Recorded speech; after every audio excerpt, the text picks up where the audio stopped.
Hola amigos, bienvenidos a su programa de Reavivados por su Palabra. Hoy estaremos estudiando el libro de Jueces capítulo 2.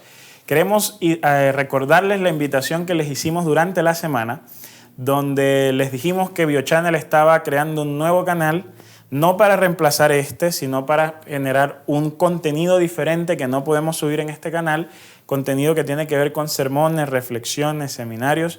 Entonces, ayer salió el primer sermón para que ustedes puedan ir a verlo, pueden encontrar el link en la descripción, pueden también darle clic al final de este video, estará la sugerencia para que ustedes puedan ir y ver ese sermón, un sermón que ha sido diseñado y pensado para cada uno de ustedes para que puedan crecer espiritualmente. No se les olvide suscribirse a ese canal y estar atentos porque si bien es cierto en BioChannel, su canal, estaremos continuando con el programa Reavivados por su Palabra y la lección de escuela sabática. Por el otro canal deben estar atentos porque allí se estarán entonces publicando sermones, reflexiones cortas que van a ser instrumentales para ustedes y también para que puedan compartirlas con aquellas personas que de pronto no conocen del Señor o que están tratando de buscarlo y que puedan terminar siendo algo útil para la vida de ellos. Así que no se les olvide visitar ese canal Iglesia 2.0. Antes de iniciar hoy con nuestro estudio, como siempre, vamos a orar. Buen Dios, al estudiar la historia de Jueces 2, ayúdanos a no repetir la historia de ellos, sino a buscar con todo nuestro corazón el poder serte fiel. En Jesús, amén. Parte de la historia, de cuando estudiamos las historias bíblicas, no solo es aprender un modelo o una acción vista en algún personaje, ¿cierto? Para seguir dicha acción o para seguir a dicho personaje. No siempre buscamos o leemos las historias para ello. A veces también vemos historias donde lo que nos dicen es no hagas esto, evita hacer tal acción, ¿no? Entonces usualmente buscamos acciones o historias donde digamos, bueno, quiero ser fiel como fulano. Pero en el libro de Jueces vamos a encontrar muchas historias de ejemplos que no se deben seguir, ¿no? En Jueces capítulo 2 se nos habla y se nos introduce una figura que va a estar presente en el libro de Jueces, que es el ángel del Señor. Y el ángel del Señor, que actúa como representante de Yahvé, les dice, yo los saqué a ustedes de Egipto y los hice entrar en la tierra que juré darles a sus antepasados. No quebrantaré mi pacto con ustedes y demás. Pero dice, pero me han desobedecido. Entonces quiero que sepan que no expulsaré de la presencia de ustedes a esa gente. Ellos le harán la vida imposible y sus dioses les serán una trampa. O sea, el ángel del Señor, que es como un embajador de Dios, ¿sí? Actúa en representación de Él, les dice al pueblo de Israel, ojo, que ustedes me desobedecieron. Entonces ya yo no voy a expulsar a estas naciones que están alrededor de ustedes, sino que ellos se van a convertir entonces ahora en mi instrumento para mostrarles a ustedes cuál es el verdadero camino. Aquí esto no nos debe extrañar, ¿no? Por un lado, Dios utiliza más adelante, va a utilizar a Babilonia para condenar o para castigar al pueblo de Israel, debido a que continuamente el pueblo de Israel rechazó la voz de Dios a través de los profetas. Entonces aquí, de una vez, tenemos la visión de que, Dios utiliza en algunas ocasiones a naciones para infligir daño o para que el pueblo de Israel entienda que está en violación del pacto, ¿ok? Recuerden que Israel era capaz de conquistar a las otras naciones, de vencerlas porque Dios estaba con ellos. Y Dios estaba con ellos porque Él había hecho un pacto con ellos. Entonces, en el momento en que Israel viola el pacto, Israel se aparta voluntariamente de Dios y por lo tanto deja voluntariamente los beneficios del pacto, incluidos el beneficio de la victoria sobre las otras naciones. Entonces, la consecuencia natural de abandonar el pacto era que iban a padecer la aflicción de las otras naciones. Cada vez que ellos quisieran conquistar a Israel, seguramente lo iban a poder hacer porque Israel había roto el pacto con Dios. Entonces, eso es lo que les estaba recordando el ángel de Yahvé. De hecho, esa es la historia que después del versículo 6, en el capítulo 12, se repite.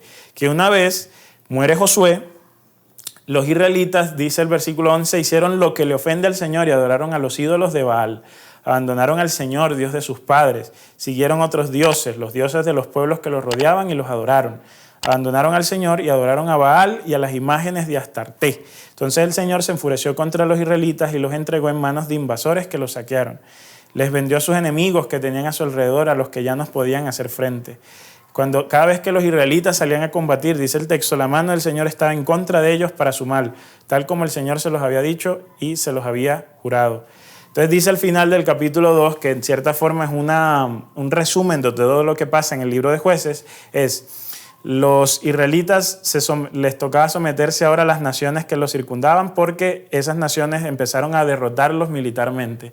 De vez en cuando surgió un libertador, un juez, de ahí el nombre del libro Jueces, que llegaba y actuaba para la liberación del pueblo de Israel. Pero el pueblo de Israel entra aquí en un ciclo tóxico, donde ellos abandonan a Dios, Dios les envía una liberación, ellos abandonan a Dios, les envía una liberación, abandonan a Dios, les envía una liberación, y así van sucesivamente hasta que, pues así se mantienen, hasta que propiamente por allá, con el surgimiento de Saúl como rey, es que el pueblo empieza a encontrar más o menos un equilibrio en términos religiosos, ¿no? Pero el libro de Jueces nos va a describir esta realidad de un balance donde ellos hacían lo malo, había un juez, hacían lo malo y así, ¿no? Y básicamente Israel se nos dice que el pecado fue que se desvió de los caminos de Dios, que empezaron a adorar a Baal y a Astarte. Astarte y Asera hacen referencia a la misma diosa, porque era una diosa femenina, Baal era un dios masculino, y estas eran deidades adoradas por los pueblos que rodeaban a Israel. Aquí hay muchísimas lecciones.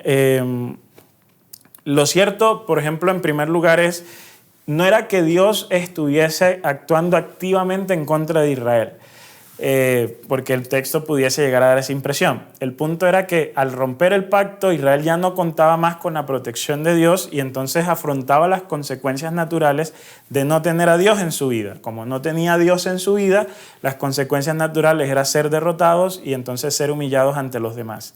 Esa adoración los lleva a entrar en ese ciclo de romper el pacto, y Dios de vez en cuando, como dice el texto, actúa para liberarlos, ¿no? Porque el Señor dice, el versículo 18, levantaba un caudillo, los liberaba, pero volvían entonces a ser oprimidos y afligidos debido a este elemento de la conducta de Israel. Yo aquí quiero reflexionar sobre un patrón que puede pasar en la vida de algunos de nosotros. Ciertamente a mí en algún momento me ha pasado. Y es que hacemos algo que no debemos hacer o que no queremos hacer, que no debemos hacer. Y entonces decimos, Señor, perdóname y ayúdame, y yo no lo voy a volver a hacer, ¿no? Que fue algo que hablamos por allá en Josué capítulo 24. Pero después lo volvemos a hacer.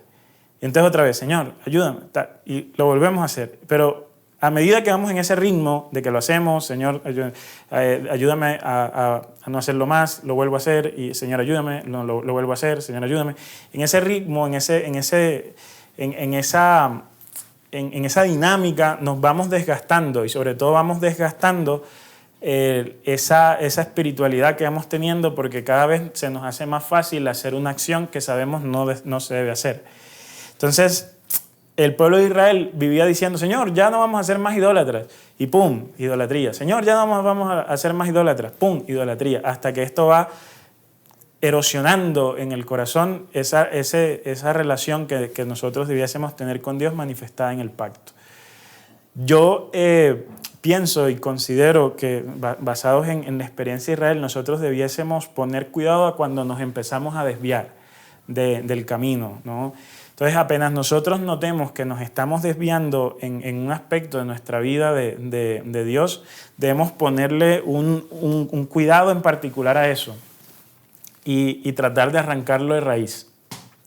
Y sobre todo entender que entonces que tenemos una vulnerabilidad, entender que somos débiles frente a un tema en específico, y entonces entender lo que puede llegar a pasar si le damos rienda suelta a determinado tema en nuestra vida.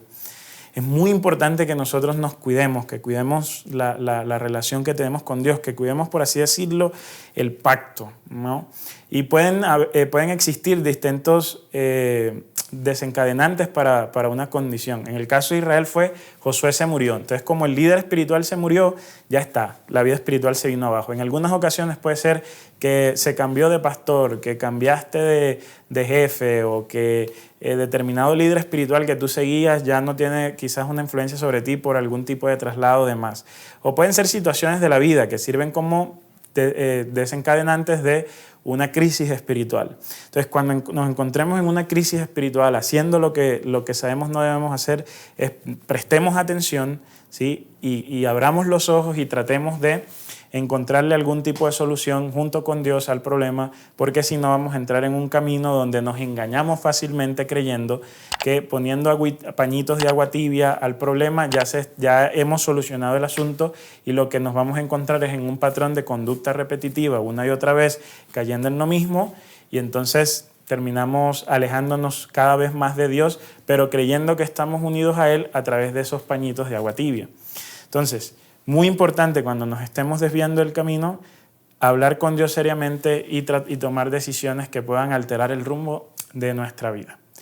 Que podamos nosotros acercarnos a Dios, no quebrantar su pacto, pero si lo hacemos, poder encontrar vías rápidas para manejar dicha situación.